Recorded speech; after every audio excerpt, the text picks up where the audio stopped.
Moving on, military-level talks between India and China to resolve the border dispute in Eastern Ladakh remain inconclusive. Neither the countries have been able to reach a consensus on disengagement along the line of actual control, leaving Indian troops stationed through the winter months to deal with any provocation by the Chinese forces. In the most recent meeting on November 6 in Chushul, the Indian side of the LAC, India said that the two nations had an in-depth and constructive exchange of views on disengagement. Both sides agreed to exercise restraint, avoid misunderstandings and miscalculations.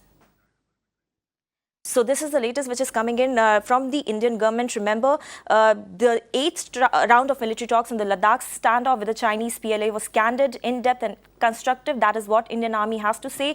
And no signs of a concrete breakthrough on disengagement of troops in the high altitude region.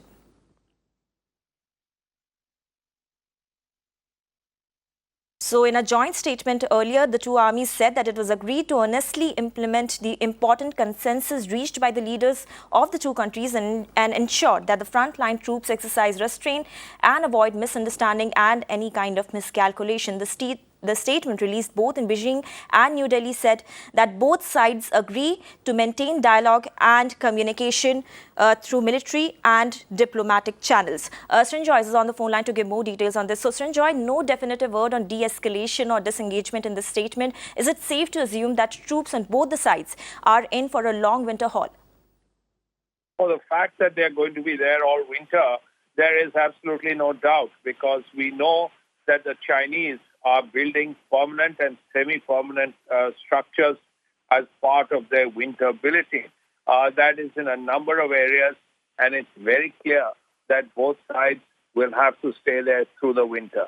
It's a terrible situation. It's going to be minus 40, minus 50 in those areas, and the soldiers will have to be where they are. The only point there is there has been a decision about the exercise of restraint and the avoiding of misunderstanding and miscalculation. But that's an absolute basic, in the sense that if you are going to talk about maintaining peace and tranquility and so on, that is fine. There's also talk about another round of discussion. Basically, what these talks are doing at this point particularly is ensuring that there is no flare-up, there is no escalation. What we also heard is that during these talks, there was a lot of discussion on disengagement, which basically means moving out of places like Pangong, North Bank, South Bank, Chushul, all those areas. The Spangle Gap and all these areas. Now, how it will happen, when it will happen, is still up in the air. But we know that disengagement played a major part in the discussion the last time. Right, Srinjoy, thank you for sharing all those details.